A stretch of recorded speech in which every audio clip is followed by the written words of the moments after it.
चलिए 37, ठीक है। इसमें लिखिए what does the best temperature for wheat. अभी बताया थोड़ी देर पहले 4.5 डिग्री सेल्सियस, ठीक है, अभी बताया ना थोड़ी देर पहले ही मैंने आप लोग को बताया 4.5 डिग्री सेल्सियस। चलिए अब 38 what is the moisture index range for semi arid region. इसके लिए बेस्ट क्या होगा, इसके लिए बेस्ट मॉइस्चर इंडेक्स रेंज क्या होगी इसकी 38 में 100 टू -100 टू -66 डिग्री सेल्सियस, क्या होगा बी -66.7 टू -33.3 सेल्सियस। इसका आंसर होगा बी, ठीक है। ये जो है वो एरिड में आता है, ठीक है, याद रखिएगा, और ये जो है वो ह्यूमिड में, ठीक है। चलिए next question, which nitrification bacteria oxidise nitrite to nitrate is soil. क्या होगा इसका, नाइट्रोसोमोनास, नाइट्रोबैक्टर, नाइट्रोस्फेयर, नाइट्रोजन, ठीक है। इसका आंसर होगा क्या, नाइट्रोबैक्टर। इसका आंसर क्या होगा, नाइट्रोबैक्टर होगा, ठीक है। चलिए नेक्स्ट, उसके बाद में है chlorophyll meter is also known as soil plant analysis development meter and is a non destructive method to determine the right time of, ठीक है। क्या होगा इसका, क्या होगा इसका answer, phosphate top dressing of rice, nitrogen top dressing, nitrogen basal dressing या molybdenum basal dressing. क्या होगा इसका आंसर, इसका आंसर होगा बी, ठीक है, याद रखिएगा, इसका आंसर होगा बी। चलिए next, the use of blue green algae as a bio fertiliser will be most useful in which crop.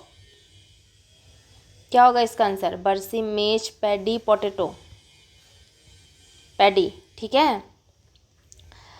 Next है which one of the following cause wastage of herbicide by drift. क्या होगा, ultra low volume sprayer या low volume sprayer, high volume या hand sprayer, low volume sprayer, इसका होगा B, ठीक है, लो volume sprayer. Next है which combination between analytical test and instrument is wrong. इसका आंसर बताइए भाई, क्या होगा,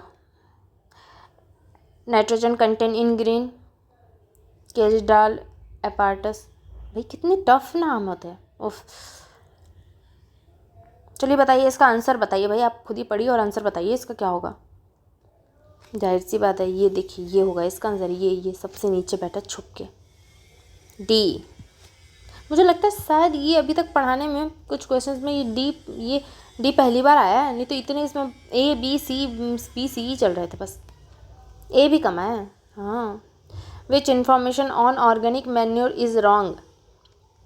क्या होगा इसका answer, rural compost, city compost, गर्मी कंपोस्ट, यहाँ पर गर्मी नहीं वर्मी आएगा, टाइपिंग में मिस्टेक है, ठीक है, या महुआ केक।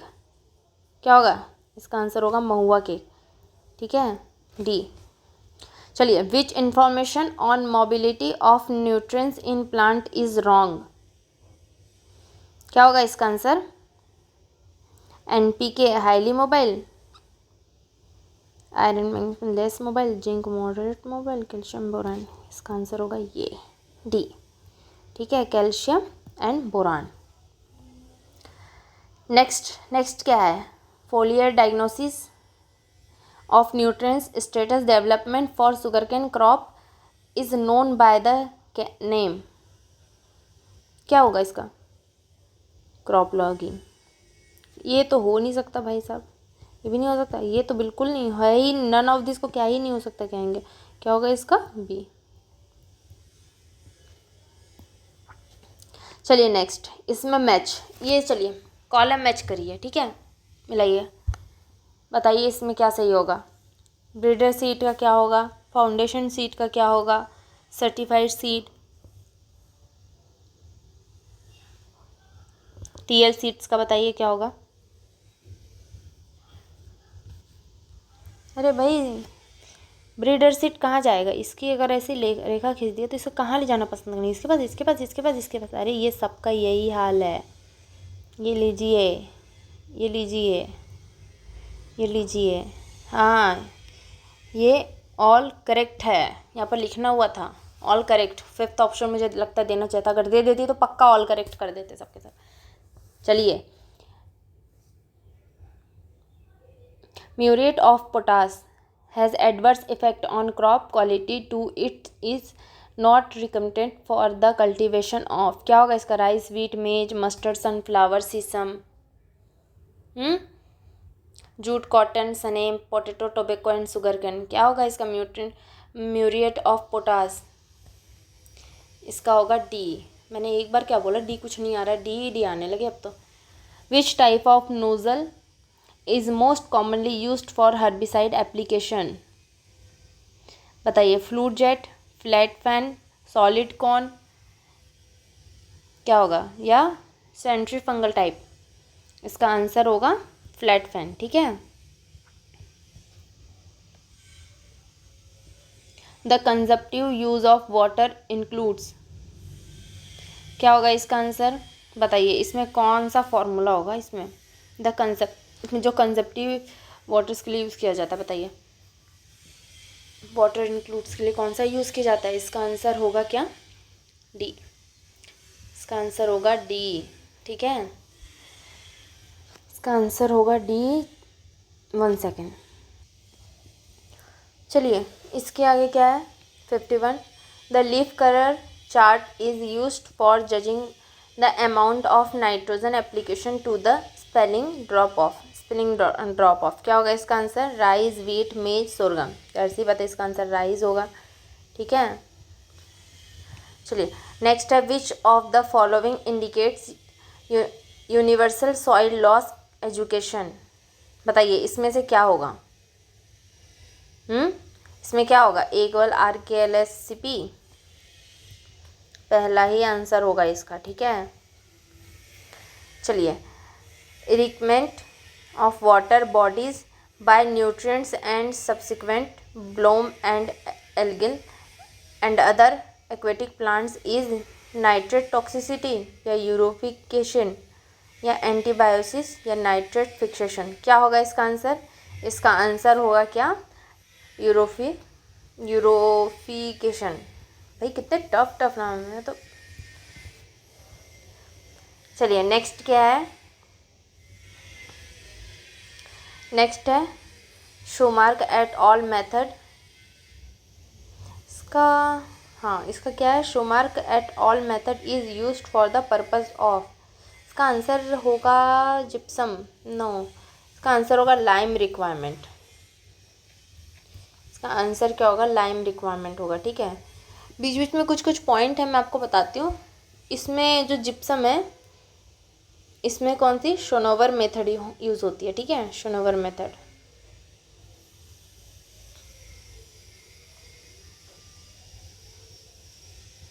यहाँ पर शोनोवर मेथड यूज़ होती है, ठीक है।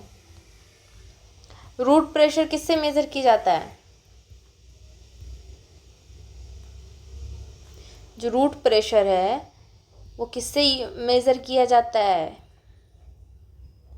बताइए, मैनोमीटर से, हाँ। ब्लैक सॉइल एल्कली, जो ब्लैक एल्कली सॉइल होती है उसे क्या कहा जाता है? Sodic soil. और वाइट एल्कली सॉइल को क्या कहा जाता है? Saline soil. नोट करिए, जो ब्लैक एल्कली सॉइल होती है किसे कहा जाता है? ये सोडिक सॉइल को ही कहा जाता है, ठीक है। और वाइट एल्कली सॉइल को क्या कहा जाता है?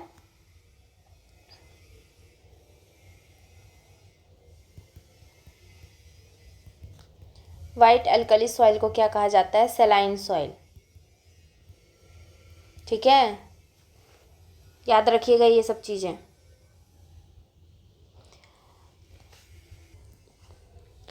Origin of soil, origin of soil को क्या कहा जाता है? ओरिजिन ऑफ सॉइल को क्या कहा जाता है? और ओरिजिन ऑफ प्लांट्स को क्या कहा जाता है?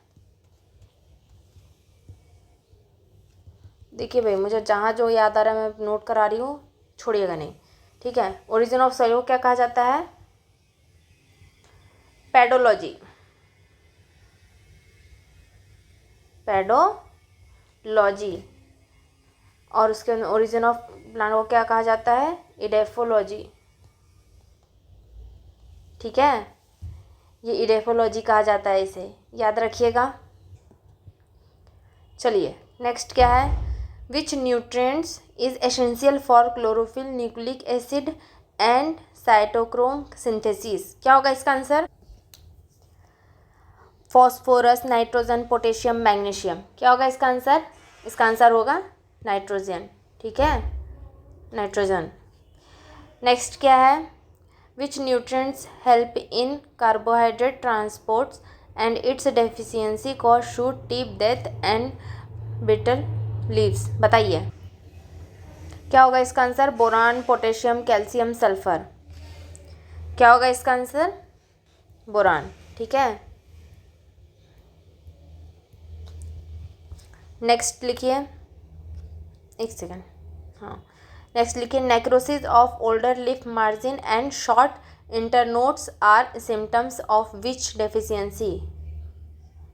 क्या होगा इसका? बताइए। इसका होगा ए, पोटेशियम। पोटेशियम होगा, हाँ पोटेशियम ही होगा इसका आंसर। ठीक है, which element is a part of amino acid cysteine and methionine? क्या होगा इसका answer? Sulphur, nitrogen, phosphorus, zinc. इसका होगा सल्फर। एक सेकेंड, ये फास्फोरस में एक पॉइंट है वो नोट करिए, ये मुझे बहुत देर से परेशान कर रहा है। चलिए नोट करिए, इसमें है ये जो है रेडिश कलर ऑफ, रेडिश जो कलरेशन होता है स्टीम एंड लीव्स में, ये उसके लिए ज़िम्मेदार होता है। ठीक है, लिखिए रेडिश कलर, रेडिश कलरेशन पूरा पूरा लिखिएगा आप लोग, स्टीम एंड लीव्स में। ठीक है, स्टीम एंड लीव्स में रेडिश कलरेशन के लिए होता है। ठीक है, और ये जिंक जो है, ये जिंक एंजाइम है, ये ऑक्सीजन सिंथेसिस में पाया जाता है। किसमें? ऑक्सीजन सिंथेसिस में पाया जाता है। ठीक है, याद रखिएगा। और यूरिया जो है स्ट्रेट फर्टिलाइज़र है। यूरिया के बारे में तो मैंने काफ़ी चलो चीज़ बता ही दिया है, लिख लीजिएगा, लेकिन ये भी एक पॉइंट है।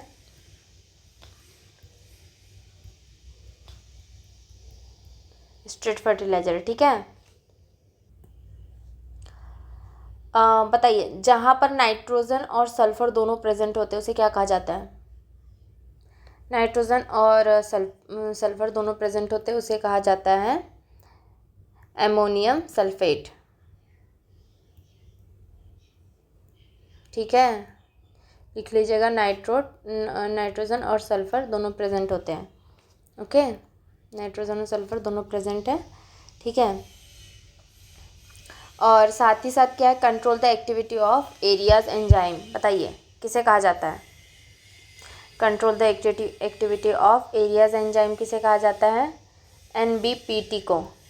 याद रखिएगा, मैं इसके क्वेश्चंस बोलते जा रही हूँ, कुछ पॉइंट्स, और लिखा दे रही हूँ आंसर्स। ठीक है, ये याद रखिएगा। चलिए next question, what is the ideal characteristic of a notification inhibitor? क्या होगा इसका आंसर? इसका आंसर होगा it should be stable and non toxic to plant, soil, micro organism and animal. इसका आंसर क्या होगा? इसका बी होगा। ठीक है, the soil moisture measuring method considered the standard method. अभी थोड़ी देर पहले बताया, बताइए। नहीं बताया तो चलिए बताइए फिर भी, क्या होगा इसका आंसर?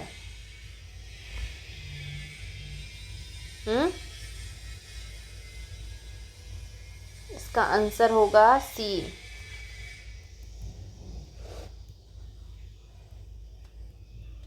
ठीक है, ग्रेविमेट्रिक मेथड। टेंसियोमीटर का मैंने क्या क्या बताया था? टेंसियोमीटर से क्या मेजर किया जाता है? सॉइल मॉइस्चर मेजर किया जाता है ना। इसका बार कितना होना चाहिए, इसका बार कितना होना चाहिए 0, ये पूछा जाता है एग्जाम्स में, ठीक है। इसका बार होना चाहिए 0.85, ठीक है।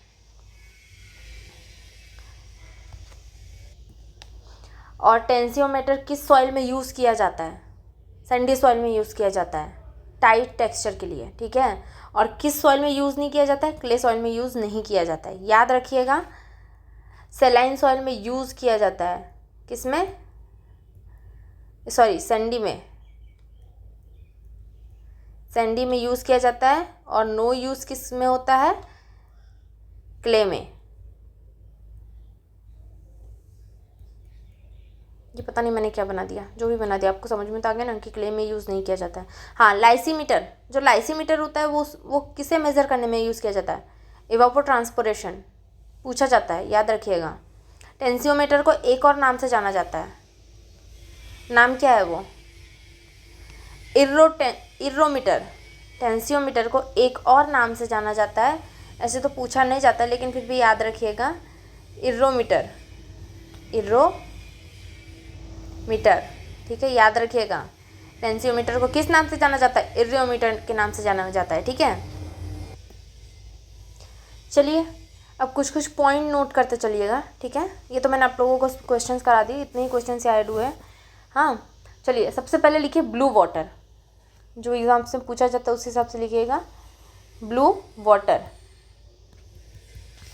ब्लू वाटर नोट करिए, ब्लू वाटर क्या है, water found in ocean, rivers, lake and ground water used for agriculture. ये डेफिनेशंस पूछी जाती है, ठीक है, याद रखिएगा। Water found in, blue water किसे कहा जाता है, water found in oceans, rivers, lakes and ground water used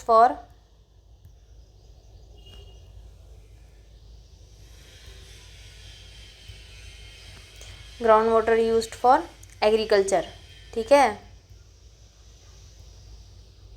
याद रखिएगा ये। इसके बाद में ग्रीन वाटर भी आता है,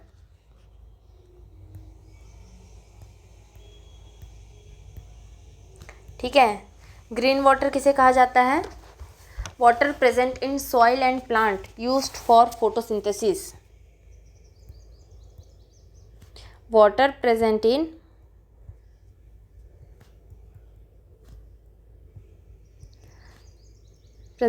soil and plant used for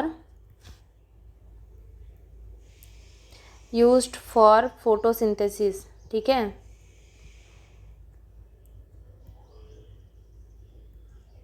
ठीक है, ये याद रखिएगा। इसके बाद में आता है ग्रे वाटर, लिखिए ग्रे वाटर, लिखिए ग्रे वाटर, लिखिए ग्रे वाटर में क्या होता है, waste water from kitchen,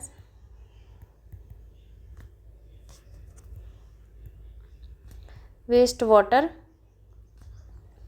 from kitchens, bathrooms and wash basin,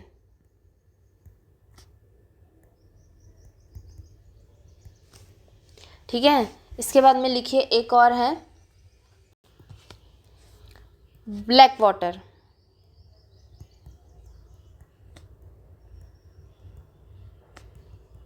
ठीक है। ब्लैक वाटर क्या है, ब्लैक वाटर क्या है, black water, water from swag,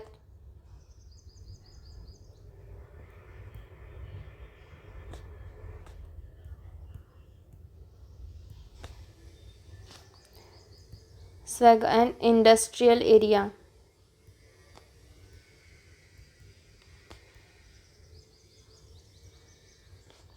ठीक है। इसके बाद में आता है विजुअल वाटर, ये सब याद रखिएगा, ठीक है, ये पूछा जाता है, नहीं सॉरी वर्चुअल वाटर होता है ना, हाँ वर्चुअल, मैं भी पता नहीं कहाँ ध्यान है मेरा,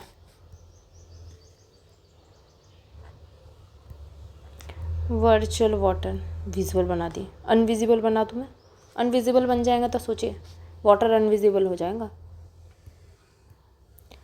इसमें लिखिए water used in the production process of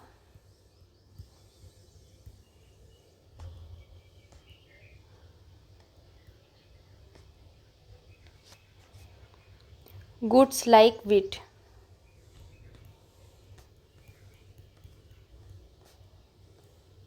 ठीक है, याद रखिएगा। कभी कभी वी पूछ ला जाएगा कि ये जो वर्चुअल वाटर है वो किस क्रॉप के लिए होता है, व्हीट के लिए, याद रखिएगा। ठीक है, चलिए देखिए ये जो रहता है अपना क्या, noble cane of sugar cane, इसका क्या होता है, इसे क्या कहा जाता है, Saccharum officinarum. Noble cane of sugar cane note कर लीजिएगा, सेकेरम ऑफिसिनेरम। और इसी के साथ में होता है स्ट्रिगा व्हीट होस्ट क्रॉप। इसमें कौन सी क्रॉप्स आती है, 3 मेजर क्रॉप है 3 मेजर क्रॉप है। मैं आपको उन तीनों क्रॉप्स के बारे में बताती हूँ, सोरगम, मेज, पर मिलेट। याद रखिएगा, स्ट्रिगा व्हीट जो होस्ट क्रॉप होती है, सोरगम, मेज, पर मिलेट। ठीक है, अब आते हैं बेबी कॉर्न। बेबी कॉर्न जो हार्वेस्ट की जाती है, जिसकी स्टेज होती है हार्वेस्टेड स्टेज, वो 2 to 3 डेज़ की होती है। ठीक है, और बेबी कॉर्न ही अनफर्टिलाइज कॉब होता है।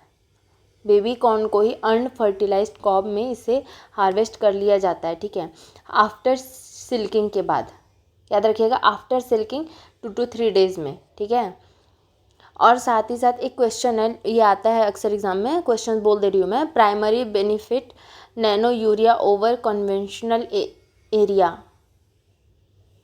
इसमें क्या आता है, इसका आंसर क्या आता है, इंक्रीज न्यूट्रिएंट यूज एफिशिएंसी। ठीक है, याद रखिएगा, न्यूट्रिएंट्स की जो एफिशिएंसी होती है वो इंक्रीज होती है ज़्यादा न्यूट्रिएंट एफिशिएंसी के कारण। ठीक है, नैनो यूरिया में दिक्कत होती है, याद रखिएगा। नैनो यूरिया के बारे में आप कुछ कुछ सुन लीजिए।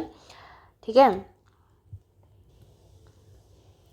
देखो नैनो यूरिया जो है, ठीक है, नैनो यूरिया जो कैसे अप्लाई किया जाता है, हाँ, क्या कैसे अप्लाई किया जाता है, foliar spray method, spray method से यूज़ किया जाता है, फॉलियर स्प्रे मेथड से। ठीक है, याद रखिएगा ये चीज़। नैनो यूरिया को जो प्लांट्स हैं वो बेटर एब्जॉर्ब कर पाते हैं, क्यों, ये पूछा जाता है क्वेश्चंस में कि जो नैनो यूरिया है उसे बेटर एब्जॉर्ब प्लांट क्यों कर पाते हैं, क्योंकि जो नैनो यूरिया के जो साइज पार्टिकल्स होते हैं, ठीक है, नैनो साइज़ जो होते हैं उसके, ठीक है, जो पार्टिकल्स जो नैनो साइज़ के होते हैं, इसलिए। ठीक है, इसे फोलियर स्प्रे के इससे किया जाता है। चलिए और मेन कुछ और पॉइंट्स है वो लिख लीजिए यहाँ पर। इफ़को के बारे में लिखिए भाई, अब इफ़को के बारे में एग्ज़ाम दे रहे हैं तो इफ़को, ठीक है, चलिए इफ़को के बारे में लिखिए। सबसे पहले आप नैनो यूरिया पढ़ ही रहे थे तो नैनो यूरिया के बारे में ही लिखिए। Organisation organisation developed nano urea in India. India में और किस ऑर्गेनाइजेशन ने डेवलप किया नैनो यूरिया को, बताइए। आंसर बता दिया मैंने कि आप लोग देख नहीं रहे क्या इधर, बताइए, इफ़को ने। ठीक है, यहाँ पर लिख लीजिएगा, लिखा देती हूँ ये सब चीज़ें मैं, स्क्रीनशॉट ले लीजिएगा। Organisation developed nano urea in India, ठीक है, इफ़को ने किया है, याद रखिएगा। और नैनो डीएपी, और नैनो डीएपी का भी लिख लीजिएगा, ये भी इंडिया में ही इफ़को ने ही किया है। ठीक है, इंडिया, ठीक है। जो नैनो डीएपी है ये ऑफिशियली अप्रूव्ड कब हुआ था कॉमर्शियल यूज़ के लिए इंडिया में, ये पूछा जाता है। ठीक है, यहाँ पे पूरा पूरा लिखिएगा, कॉमर्शियली यूज़ के लिए ये कब अप्रूव्ड हुआ था, 2023 में, याद रखिएगा। 2023 में ये क्वेश्चन पूछा जा सकता है, ये रिसेंटली का है। ठीक है, नैनो डीएपी फर्टिलाइज़र किस फॉर्म में होता है, लिक्विड फॉर्म में। ठीक है, याद रखिएगा। चलिए अब लिखिए यूरिया गोल्ड। अब अभी तक मैंने नैनो यूरिया के बारे में आप लोग को बताया, नैनो डीएपी के बारे में बताया, अब है यूरिया गोल्ड। यूरिया गोल्ड जो है लिखिए, ये लॉन्च कब हुआ था इंडिया में? हाँ, मतलब इंडिया में लॉन्च किसने किया है? यूरिया गोल्ड को इंडिया में लॉन्च किसने किया है?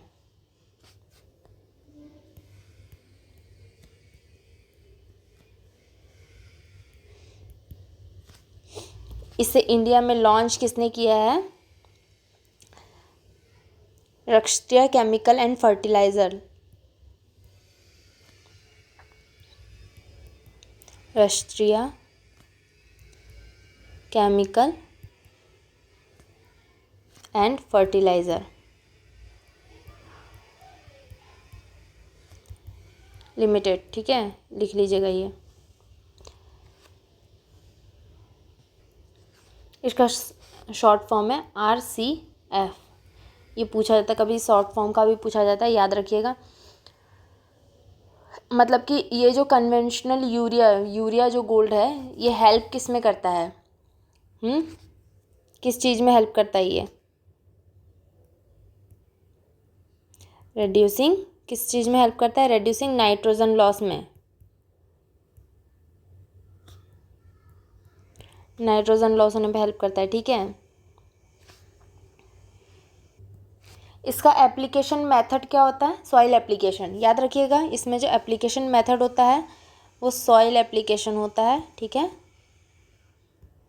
सॉइल एप्लीकेशन होता है। ठीक है, soil method soil application method soil application होता है।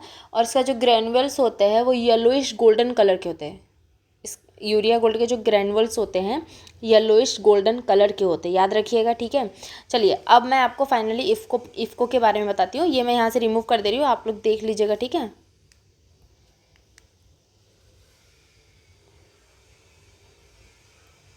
ठीक है, चलिए अब मैं आप लोगों को इफ़को के बारे में बताती हूँ। इफ़को के बारे में नोट करिए कि इफ़को कब लॉन्च हुआ था। ये पूछा जा सकता है भाई, जिसका एग्ज़ाम दे रहे हो उसके बारे में पता होना चाहिए। ठीक है, कब लॉन्च हुआ था? 3 नवंबर 1967। इसका हेडक्वार्टर कहाँ है? इसका हेडक्वार्टर कहाँ है? न्यू दिल्ली। ठीक है, न्यू दिल्ली में इसका हेडक्वार्टर है। और करंट इसके मैनेजिंग डायरेक्टर एंड CEO कौन है? CEO। और पूरा लिखिएगा, करंट मैनेजिंग डायरेक्टर, मैंने CEO लिखा है सिर्फ, current managing director and CEO कौन है? डॉक्टर उदय शंकर अवस्थी। कौन है? डॉक्टर उदय शंकर अवस्थी। ये पूछा जा सकता है एग्ज़ाम में, इसको अवॉइड मत करिएगा। ओके, अवस्थी। और साथ ही साथ बायोलॉजिकल न्यूट्रोजन फिक्सेशन रिफर्स, ओ ये क्या है? एक सेकेंड, हाँ, चलिए इनके बारे में ये चीज़ इतना याद रखिएगा। ठीक है, वो मैंने दूसरा क्वेश्चन सोच लिया था। ठीक है,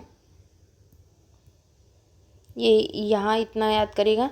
इसके बाद में नोट कर लीजिए एलिलोपैथी। एलिलोपैथी के बारे में भी कुछ कुछ चीज़ें पूछी जाती हैं। ठीक है, यहाँ लिख लीजिए एलिलोपैथी किस वर्ड से लिया गया है? एलिलोपैथी जो है वो किस वर्ड से लिया गया है? ग्रीक। ठीक है, इसे इसे इसे डिस्कवर्ड किसने किया है? मॉलिश, 1937। ठीक है, 1937 में मॉलिश ने इसे रेफ़र किया था। ठीक है, अच्छा इसमें ना डायरेक्ट एलिलोपैथी के डेफिनेशंस पूछी जाती है, वो लिख लीजिए। ठीक है, मैं बोल दे रही हूँ, आप लोग लिख लीजिएगा। ठीक है, ठीक है, यहाँ मैं लिख देती हूँ किसकी है, डायरेक्ट एलिलोपैथी। डायरेक्ट एलिलोपैथी की डेफिनेशंस लिख लीजिएगा, मैं बोल दे रही हूँ, लिखिए। refers to the release of toxin directly from living plant to other plant in the, लिखिए, refer to the release of toxin directly from living plant to other plant in the vicinity। ठीक है, note कर लिया होगा, direct allelopathy इसे ही कहा जाता है। ठीक है, मेज के बारे में लिख लीजिए। ठीक है, मेज के बारे में लिख लीजिए। मेज का जर्मिनेशन टेम्परेचर कितना होता है बताइए। मेज का जर्मिनेशन टेम्परेचर कितना होता है? मेज का जर्मिनेशन टेम्परेचर होता है 21 डिग्री सेल्सियस। याद रखिएगा, जर्मिनेशन टेम्परेचर 21 डिग्री सेल्सियस। ठीक है, बताइए, मैं एक क्वेश्चन कर रही हूँ, उसका सवाल बताइएगा। ठीक है, मेज को जो मेनली है फूड एंड हार्वेस्ट कर लेते हैं उसको, मतलब कि उसकी ग्रेन्स जो है वो हार्ड होने के पहले, मतलब पूरी तरह मैच्योर होने से पहले ही उसे हार्वेस्ट कर लेते हैं और खाते हैं। बताइए कौन सा है ये, कौन सा कॉर्न है बताइए।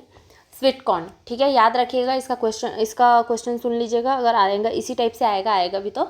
मेज is mainly grow for food and harvested before grain hardening sweet corn. ठीक है, स्वीट कॉर्न को यही कहा जाता है। ठीक है, चलिए, स्वीट कॉर्न का साइंटिफिक नेम लिखिए, जिया मेस सेकेराटा। देखिए, मैं आपको सारे के सारे साइंटिफिक नेम बता दे रही हूँ, नोट कर लीजिएगा। सबसे पहले स्वीट कॉर्न का लिखिए, यहाँ पे क्रॉप्स के नाम लिख दे रही हूँ और बोलते जा रही हूँ, लिख लीजिएगा। ठीक है, जिया मेस सेकेराटा, जिया मेस सेकेराटा। ठीक है, पॉपकॉर्न का लिखिए साइंटिफिक नेम। अब ये मत बोलिएगा कि मैम मेज का क्या होता है, मेज का मैं आप लोग को पता होगा, जिया मेज। ठीक है भाई, जिससे नहीं पता है वो लिख लेना, जिया मेज।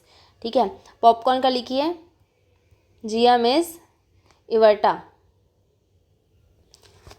पॉडकॉर्न, पॉपकॉर्न और पॉडकॉर्न में कंफ्यूज मत होइएगा। ठीक है, पॉडकॉर्न का बताइए, जिया मेस ट्यूनिकाटा।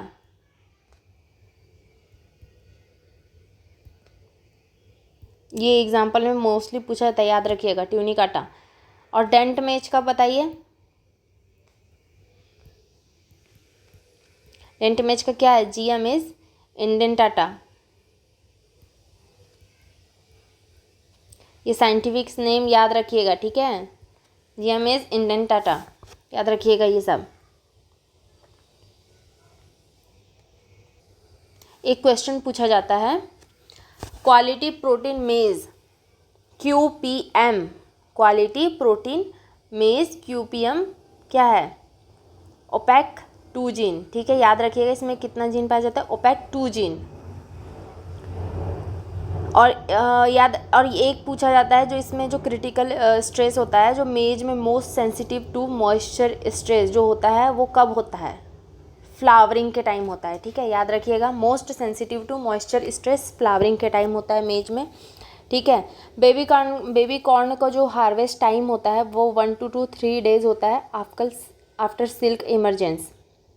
ठीक है, बेबी कॉर्न का जो हार्वेस्ट टाइम होता है वो 1 to 3 डेज होता है, 1 to 3 days after silk emergence होता है। स्वीट मेज कल्टीवेशन बताइए, स्वीट मेज का जो कल्टीवेशन होता है वो बताइए, 8 kg पर हेक्टेयर। ठीक है, 8 kg पर हेक्टेयर। और मेज की कौन सी वैरायटी है जो best suited for baby corn, baby corn के लिए जो बेस्ट होती है, प्रताप 1, प्रताप 1, याद रखिएगा। सीड रेट बताइए ग्रीन कॉप का मेज में, सीड रेट कितना होता है इसका, 20 kg per hectare, 20 kg per hectare. Seed rate लिखिए मेज का, हाइब्रिड में लिखिए 20 to 25 kg per hectare, compound में 80 to 20 kg और देसी में 10 से 18 kg। ठीक है, मेज का सीड रेट।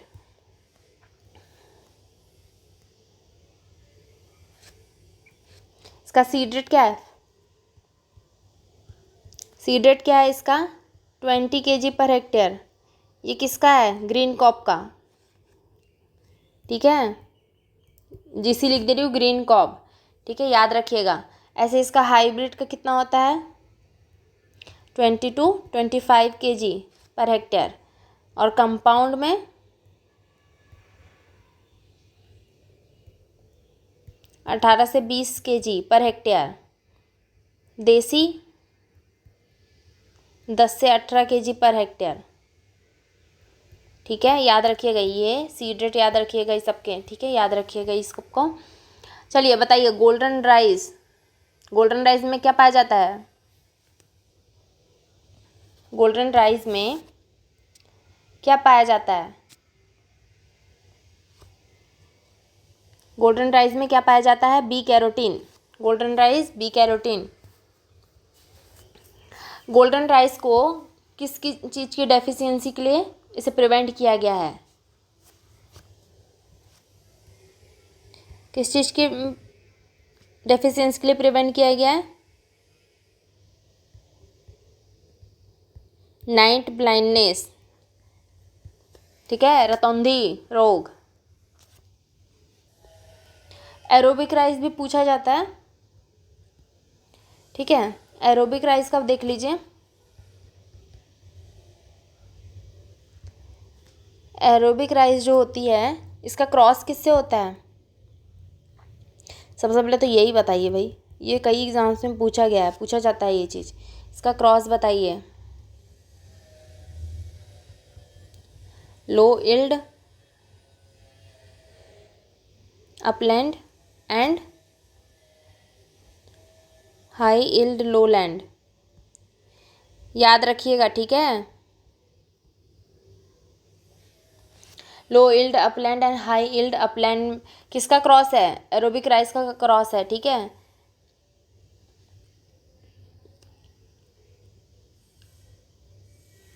इसका जो कल्टीवेशन फीचर्स क्या होता है इसका बताइए, इसका कल्टीवेशन फीचर क्या होता है?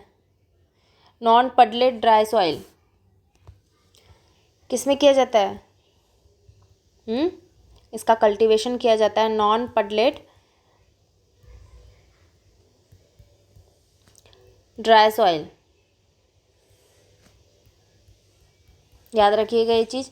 सॉइल मॉइस्चर रेंज क्या होता है इसका? 0 to 40 kPa।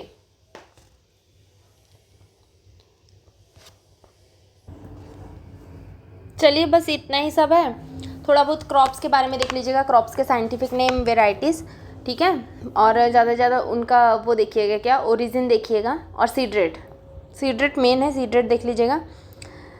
चलिए और क्या है, बस इसके बाद इतना ही है, ठीक है। बस और बस आप लोग एक काम करिएगा, जो वीडियोस मैं अपलोड करती हूँ प्लीज़ उनको लाइक, शेयर एंड इस चैनल को सब्सक्राइब कर दीजिएगा। बस हो गया, इतना ही साथ बना रहेगा। अब मैं नेक्स्ट कोशिश करूँगी कि और भी दूसरे सब्जेक्ट्स के क्वेश्चंस लेके आओ जो कि आपको इफ़को में ज़्यादा हेल्प करे, ठीक है। Thank you.